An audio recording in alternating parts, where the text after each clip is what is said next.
Good afternoon, and welcome back to another live episode of Positively Uncensored, your favorite reality TV and interview podcast. It's your host, Leah, and I am back again for the second day. If you happen to be chronically online, if you just happen to be lucky and go on YouTube at this time, or whatever, you might have seen that I've been live 2 times today. The first time I went live was to talk about Welcome to Plathville, and now I'm going to talk about Love Island Games.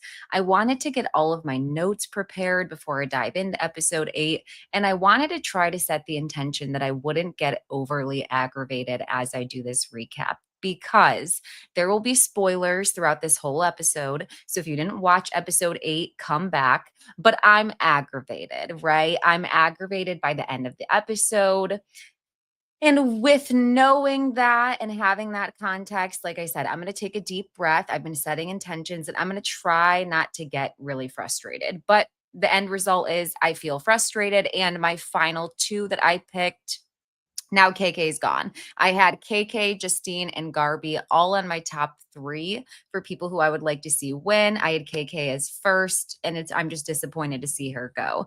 But let's go back before we go forward. The episode starts where Nicola and Isaiah won power couple. And because they won power couple, they were the first couple to get offered to go to the hideaway. They got a text, they're going to the hideaway. Now, there's something about a friendship couple going to the hideaway that bothers me. Like, I relate to Chris when he was like, I want to go. Yeah, there's something about a friendship couple going to the hideaway that's annoying. However, because in Love Island Games, you're making a decision where you make somebody else vulnerable, I guess I get it. But I think the real issue is that Nicola has been bothering me already in prior episodes. Mind you, her and Isaiah don't have a connection. Isaiah's ex literally just walked in the door. And so maybe that's like a producer tactic to pick Isaiah because his ex just got there. But I'm not seeing anything between him and Nicola. And he as much said so to her in a prior episode. They get chosen. And like I said, Chris, he's feeling a little bit salty, tells the guys, rightfully so.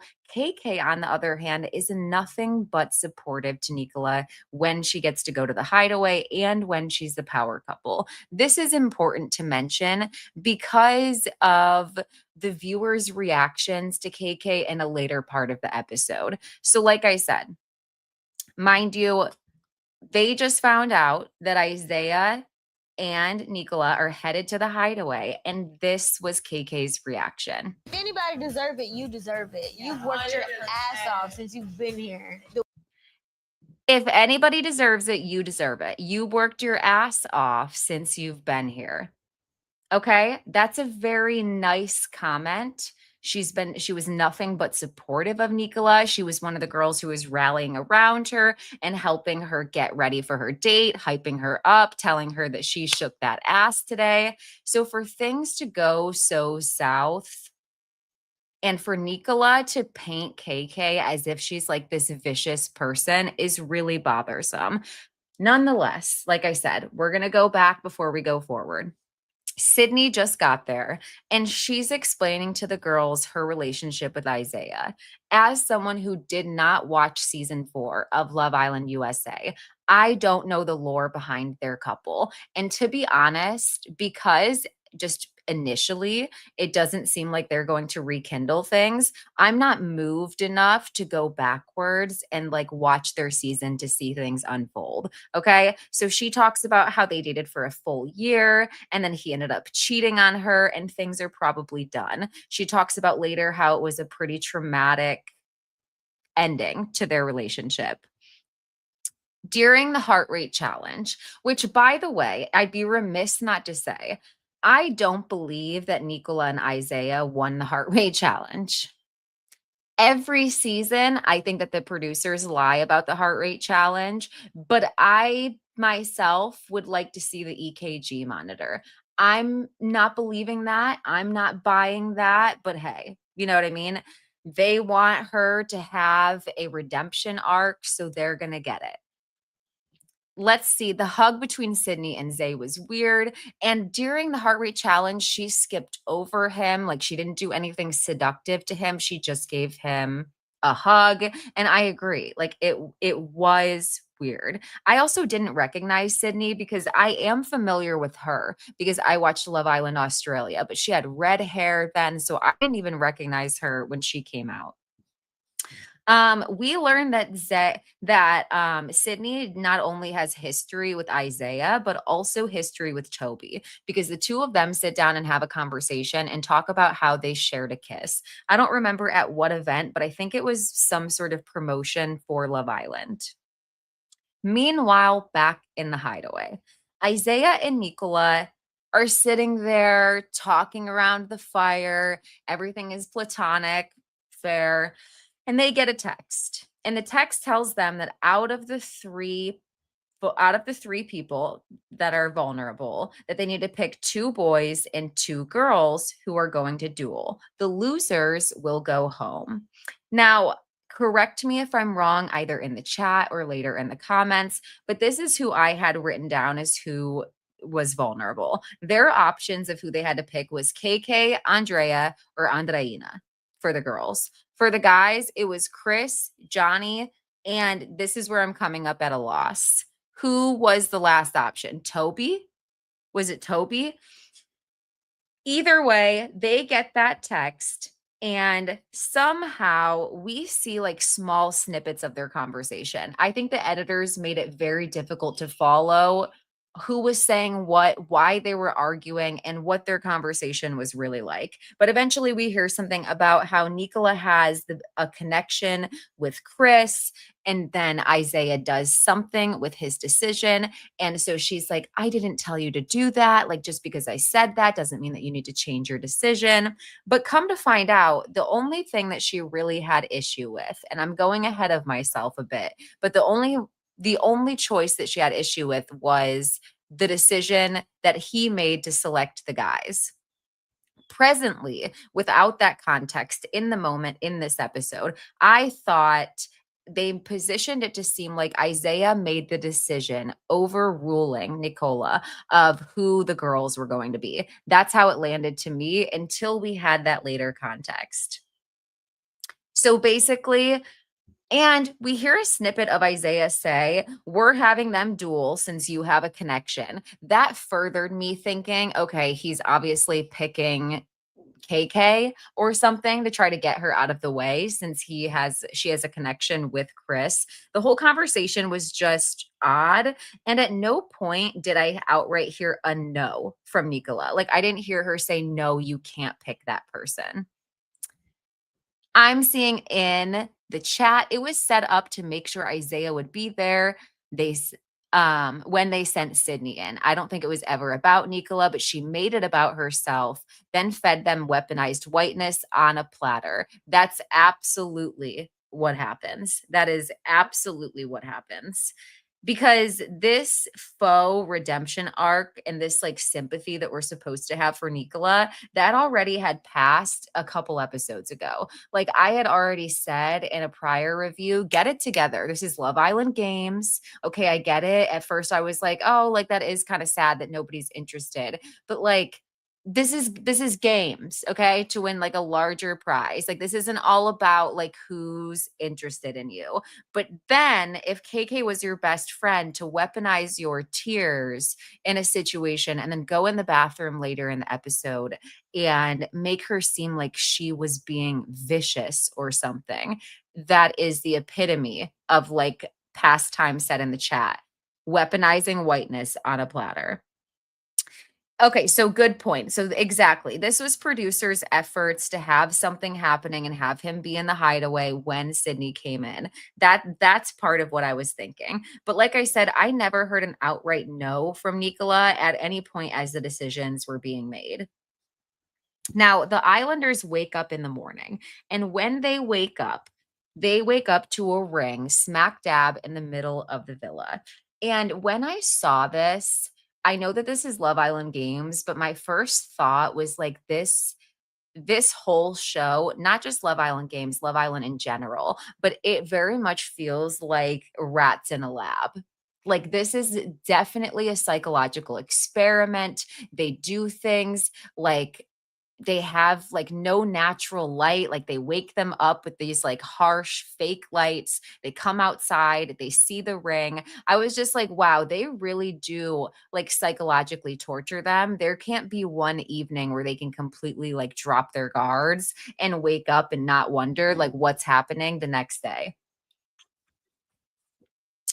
So the power couple, mind you, because Nicola and Isaiah are the power couple, having seen seasons of Big Brother before, in my mind, I'm picturing the power couple as being sort of like the HOH, because you go to the hideaway, but it's less about hooking up in the hideaway, or at least that was a situation for Nicola and Isaiah, and more about like strategizing and having the opportunity to control pieces of the game.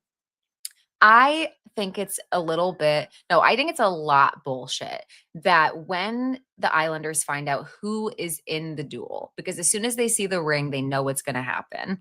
But as far as announcing who the duel was, I think that Isaiah and Nicola should have had to say that directly to them in person. I hated the fact that they got text messages announcing who was going to participate in the duel. I felt like that was just like a cop out. Like, you know what? Make them say it. Make them say it. And maybe that's not something that they've done in prior seasons, but nonetheless, I just felt like it was appropriate here. I felt like it was appropriate here. To people who are just now coming in and making the live, thank you. Thank you. I'm so glad that you're here and that you made it. Now, my question at this point, Duel 1 is announced. It's Johnny versus Chris. And then it's Andrea versus KK. And Chris obviously feels like both Nicola and Isaiah are fake because he allegedly had a connection with Nicola, who said that he was like her top. And then Isaiah is his friend and still selected him to go up. KK is now facing her best friend in the villa. And I don't know if I just wasn't paying attention in past episodes, but this was the first episode that I had the realization that her and Andrea were best friends. And I think that's because, and you can tell with my criticism, and I always reserve the right to change my mind. I didn't like Andrea. Like, I didn't say nice things about her. I didn't like her. I don't know what she did specifically, whether it was defend Daniela for saying the N word or what she did that put a sour taste in my mouth before, but something she did that involved like defending something I thought was weird. And that's on top of the fact that I just perceived her to be cringe. Okay. So I had a bad taste in my mouth that was coming through the first 7 episodes. I'm going to take a step back for a second and recognize she's KK's best friend in the villa. KK was obviously devastated to be facing her. Regardless of how I feel about Andrea or what I think I know about Andrea, they're best friends. And the entire situation is fucked that they're competing against each other. Mind you, as they're hearing this information, they're not hearing it from the horse's mouth from Nicola and Isaiah. They don't know why they've been selected. So for Isaiah and Nicola to walk in like, and like they're the victims, like walk in, explain your shit. Where did the Nicola go who was like, I'm ready, I'm ready, like as she was like preparing her and hyping herself up for her duel? This is the part of the episode where I'm just starting to get annoyed, right? Did we ever stop and consider also Andreina has been crying a lot, and I love for women to express their emotions. I'm gonna keep it not too much on Andreina. However, it's starting to feel like Kaylor. We're crying over small things. We're being so emotionally invested to a man and losing sight of what you came here to do, which was win 250 thou wow. That's exactly what KK said, which is why she shouldn't have gone home. Andreina should have been picked. Like, when I read the names, I'm like, oh, easy choice. Andreina versus Andrea, because they know she would mop the floor. And then I don't, Toby versus Johnny, right? Like it would have been an easy decision. In no realm would I think that Chris or KK, the strongest couple, like let's break them apart. But then again, maybe I have the survival skills of a fart because like I'm just not like vicious like that. Like if you're actually my friend, I don't want to see you go home. And I think there's something about feeling like you have the right to play God and sort of like dictate the amount of time that someone has in the villa, especially when you're taking out somebody who should have had a longer shot and like taking the opportunity away from them. I don't know. There's something that just feels so vastly wrong about that. And I remember first having a conversation surrounding that idea when I watched Squid Game The Challenge and talked to Felicia and Ashley, who were just raked over the coals by vicious viewers who wanted these Black women to like shrink themselves and not compete as hard. I don't know. I don't think it's right to say, "Oh, you're a strong competitor, like, so we're gonna take you out." Like, Ashley said that from Squid Game The Challenge on my episode that she felt like there's something wrong about people, and I noticed from regardless of what show it is, that non-Black people seem to feel like they have the right to do that. Like, they have the right to decide those things and dictate those things.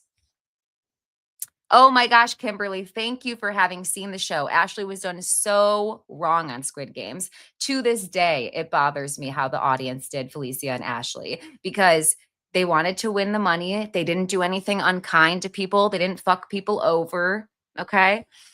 But consider going forward because I'm getting myself confused and I apologize. I don't think it's right that they picked them. That like it too long didn't read. I don't think that that's right. Okay.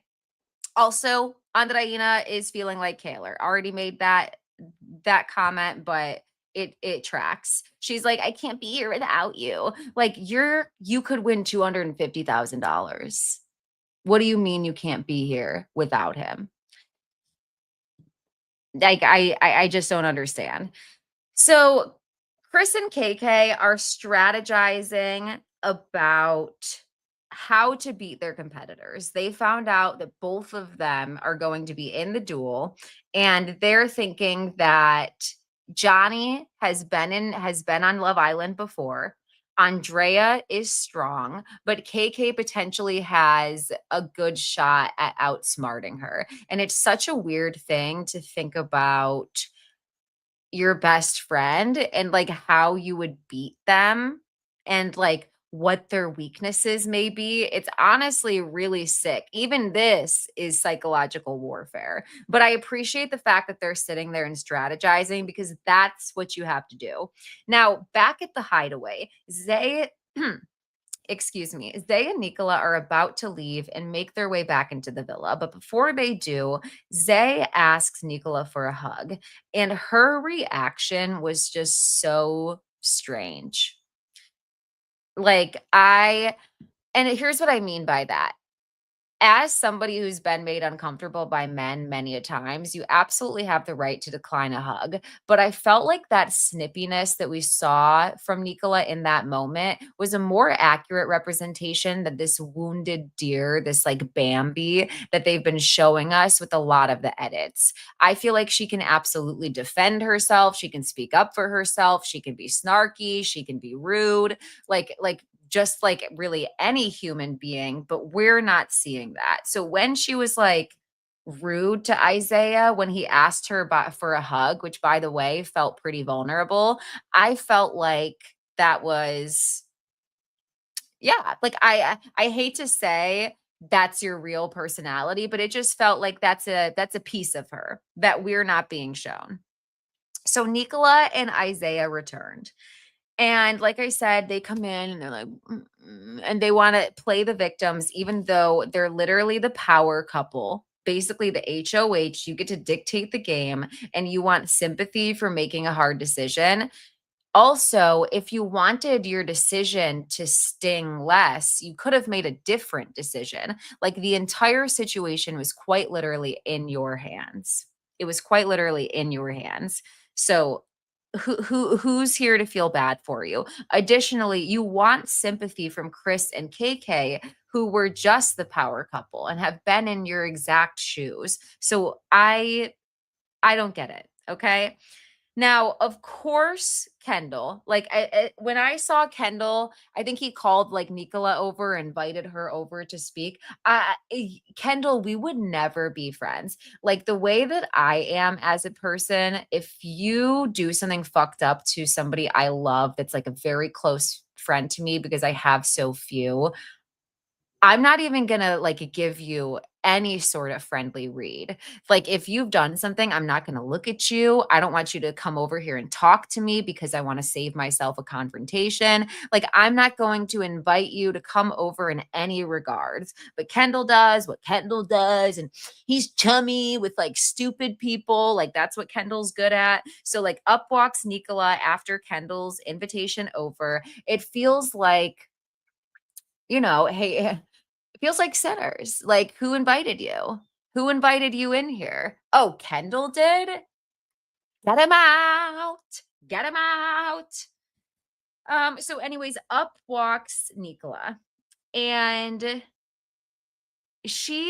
what she's saying is that she didn't agree with the decision for the guys. And I think I pulled a clip up of this, but don't quote me on the chance that I could be wrong.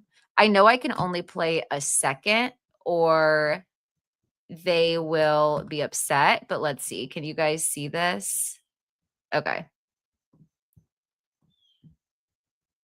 The way that you was getting that ass smacked Oh, tonight. no, wrong one.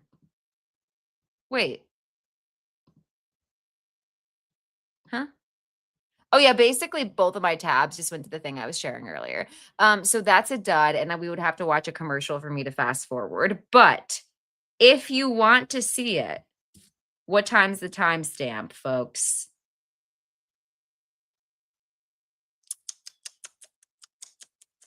Okay, real life crash out. Well, um,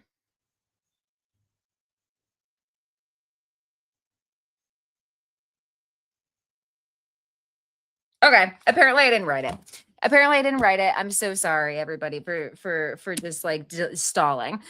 Okay.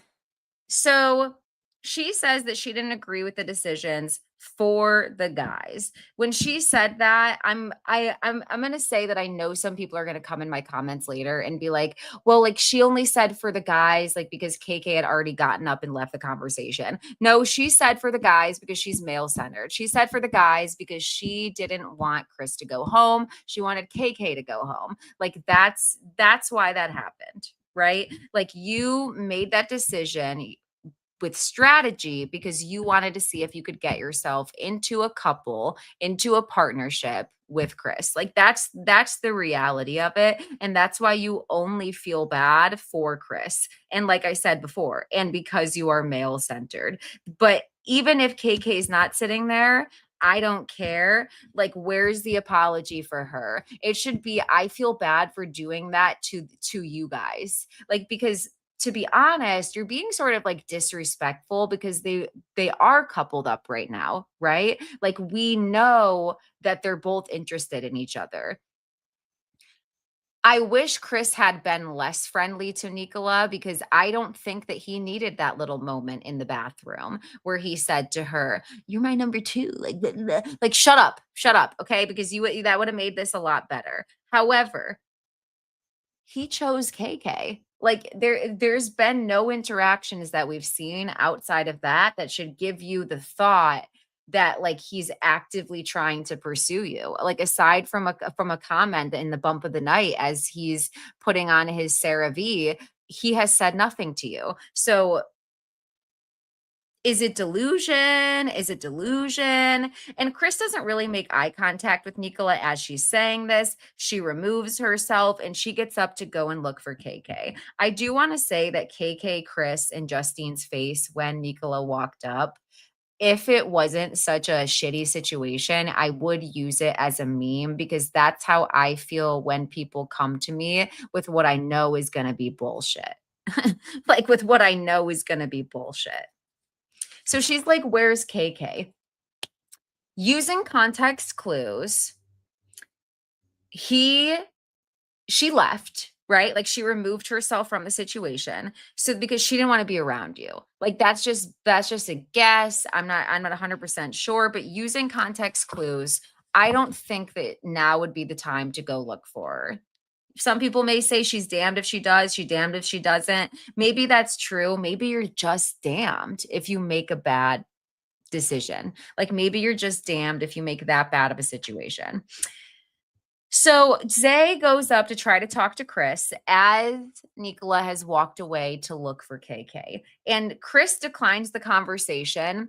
And I don't think that people should be having more hateful comments towards Chris 100%.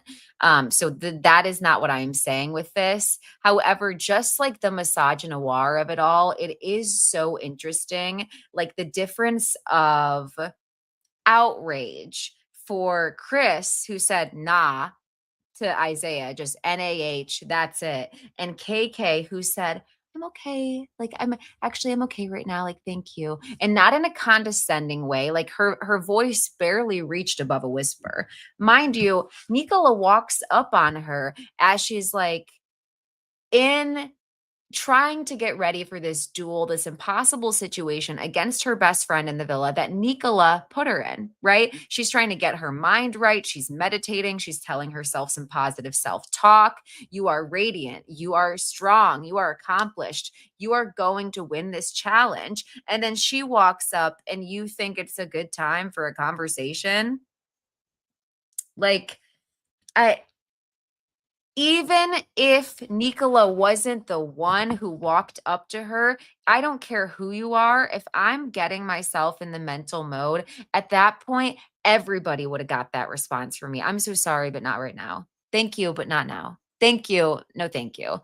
Like I would at that point, it's competition mode. She's facing her best friend in the villa. So I have no friends at this point.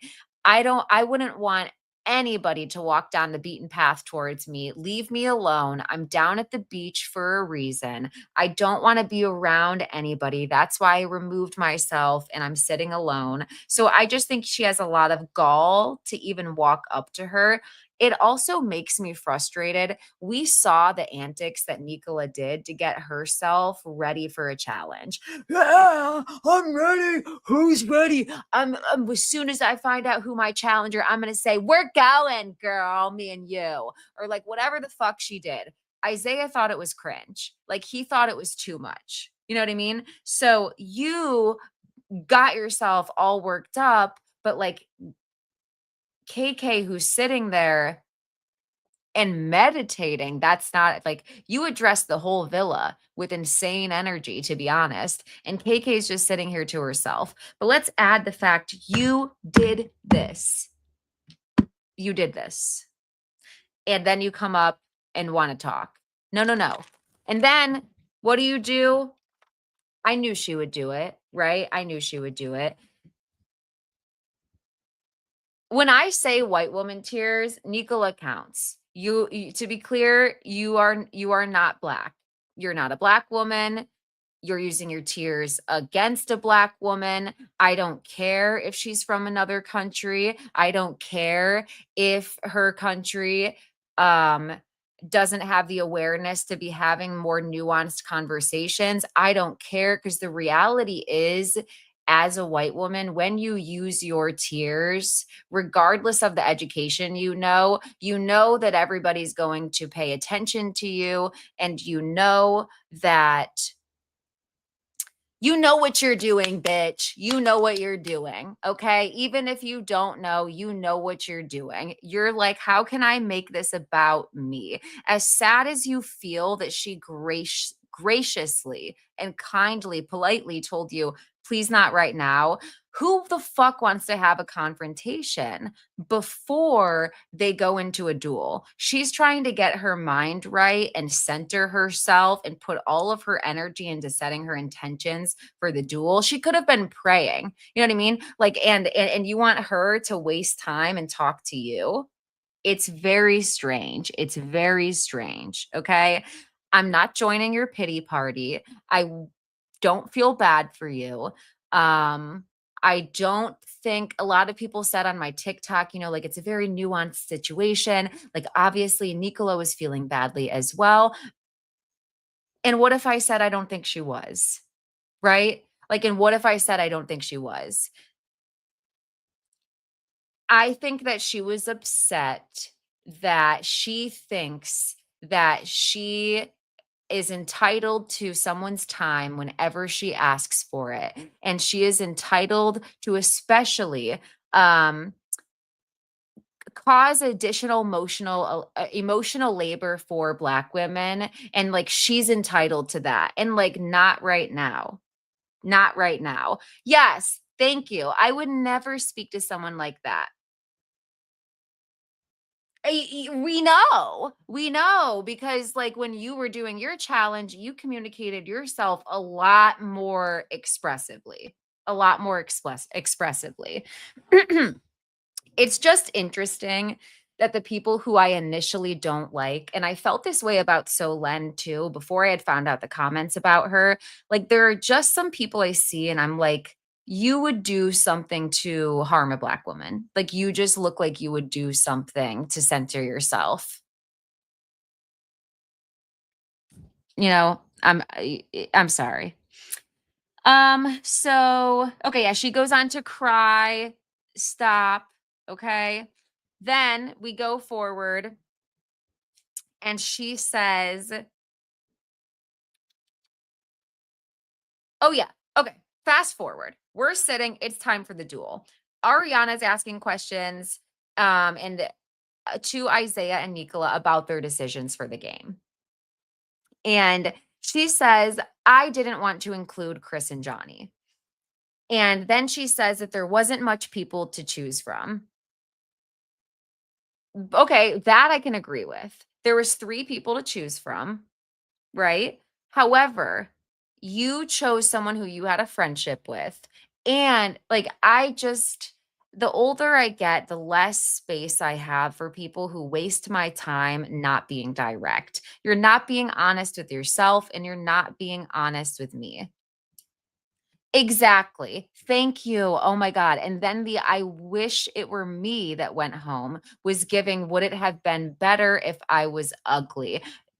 It's like it rewrites itself in different scenarios every season. And like that's what I talk about a lot on my podcast. Like every show that we watch mimics and mirrors situations that play out both in society and they replay repeatedly out on our screens because of it's a cycle because they're happening in society. It's like Nicola treats people like that because she in society is rewarded for doing so.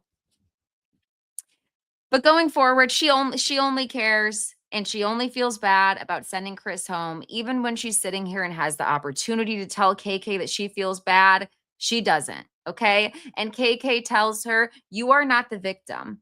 I'm not going to sit here and feel bad for you. You have the power. And Ariana was sitting there and shaking her head, affirming her, yes, yes. Because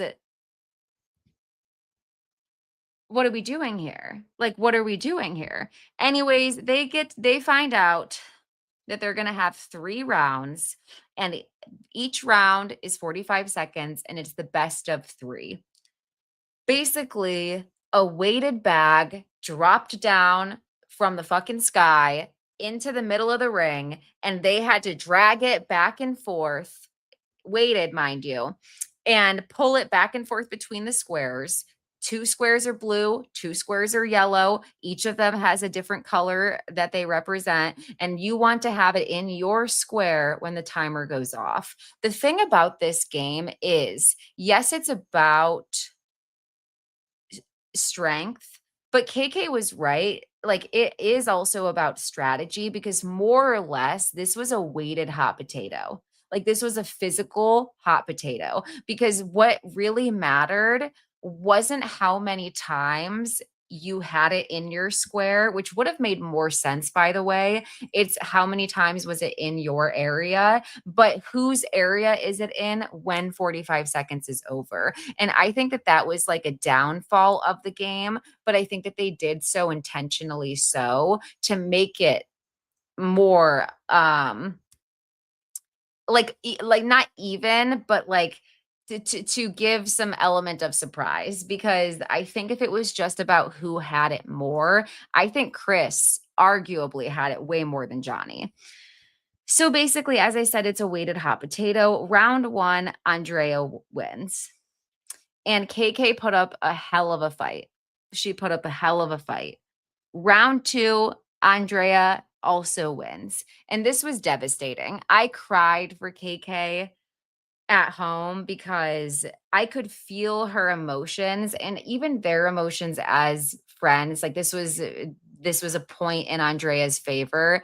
Like I can tell that they were friends and that this was devastating for the two of them. When I heard The Climb, though, fortunately, that sucked the tears right back into my eyes by Miley Cyrus, because that just took me out. Like that just took me out of the entire situation. The other thing that took me out of the situation is Andreina on the sidelines getting more active than she did through the entirety of her duel, which is exactly why she should have been selected for this duel. No reason that Johnny and Andreina shouldn't have both been chosen to go in the duel. Oh my gosh. Thank you, Katisha, because absolutely same. It took everything in me to not turn it off when KK lost. At that point, I felt like, why are we even watching? Hey, Siri, play Kendrick Lamar, turn the TV off. If anybody's devices start doing that, I'm sorry in advance. I think mine did. Sorry in advance, everybody. But really, turn the TV off. Now, one thing to say, Tyreek did shed a tear for KK. And okay, he is human. He is human. Okay. Because sometimes you move like madman. You're moving like a menace. Toya, you made it. Okay, yes, but thank you. Because bringing me back to what I wanted to say about Andreina, she hauled ass over there on the sidelines. Go, Johnny, go, Johnny, go, Johnny, go. Like Andreina, when she fell over, when she hit the ground, it felt like watching a baby giraffe on the first day of its life. It felt like watching a horse on roller skates. It felt like watching a gazelle on stilts. Like it was so much leg, so much heel, boom, boom, boom, thump to the ground.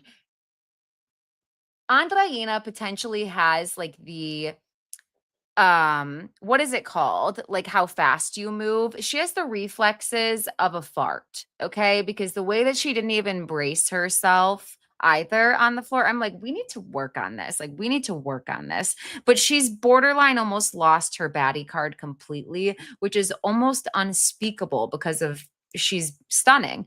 But you're giving me the ick episode by episode, a little bit, a little bit. Now, it's time for what Kendall called the main event, which I also felt like was kind of rude. Like, I get it.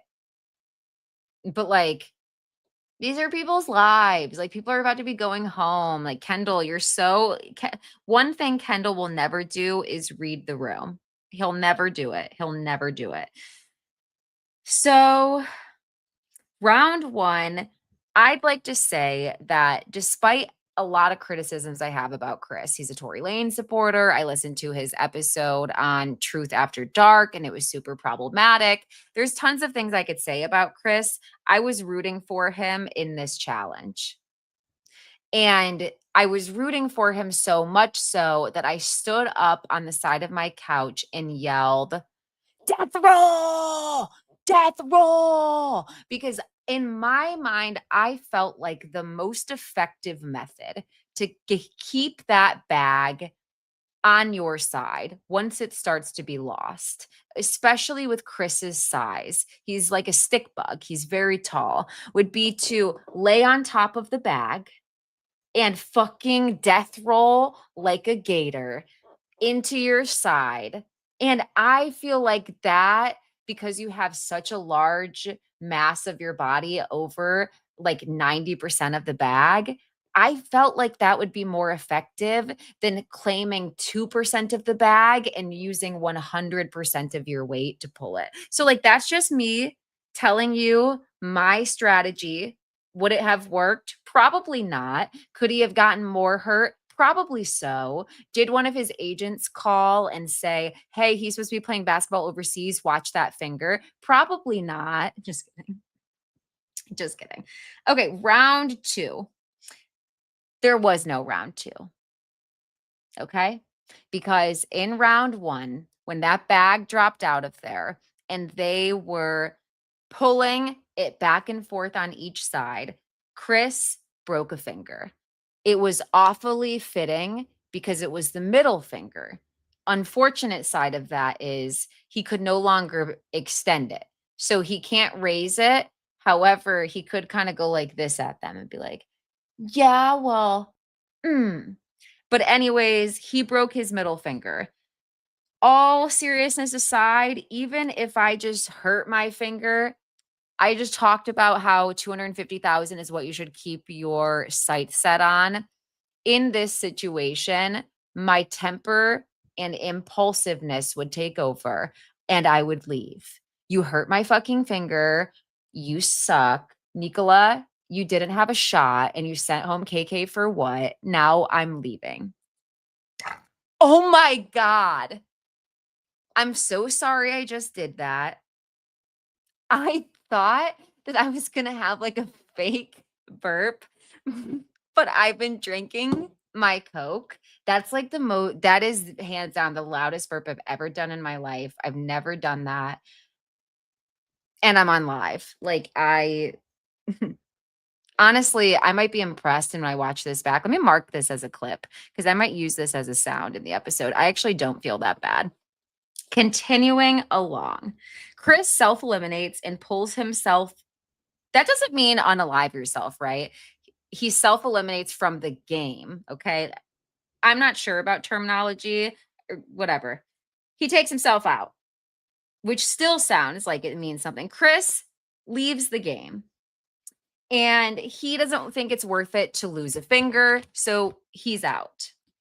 Johnny wins. Like that's pretty much the extent of the notes that I felt like taking once KK left. KK is better than me because before she left, she went and had a conversation with Nicola where she told her, I'm not mad at you. It's a hard decision. All you can do is keep killing it and keep, but what'd she say? Shaking that ass or something. She told her something positive and way more positive than something that I could have came up with. I would have told Nicola to go to hell. I would have told her I won't be seeing you there. Like, I just would have felt very salty about the entire situation because KK was supposed to win the 250 thou. Wow. Going forward, it's going to be really hard for me to watch. Okay. I don't really care about like I'm watching for Justine and I'm watching for Garby. But Garby being in a relationship with Kendall isn't affecting how I feel about her, but I just feel like Demi Lovato, get away from him, get away from her, get a job. I don't want to see them together. Now that KK's gone, unfortunately, Andrea will probably annoy me again. I am now rooting for Justine. Justine, whack them again. Justine, the woman you are, I know you can win again. I know you have it up your sleeve. Please do it. I give you permission. Please win. Please, one by one, 2x2. Everybody goes home. She will show you what she do. You're going home. Justine needs to win. Don't even care who she's coupled up with. I'll vote for the White Walker, aka Josh, if he's coupled up with Justine. I'll vote for Tyreek if he's coupled up with Justine. I would have voted for Charlie if he had stayed with Justine. Like there's a lot of things that I would do for the women. Now, we didn't see not even 35 seconds of Marvin last night, whom came in with Sydney. I don't know a thing about the guy. Didn't watch him on Love is Blind France or whatever the fuck he was on. I don't know him. That's my purse. I don't know you. Like there's a lot of people who I'm not knowing right now who I would be fine with going home. Definitely not falling for the Josh and Justine bait. Romantically, there was a bug. Romantically, no. Right. But would I vote for them to win the show? I guess. I think that Josh is personally very intense. It's too much for me.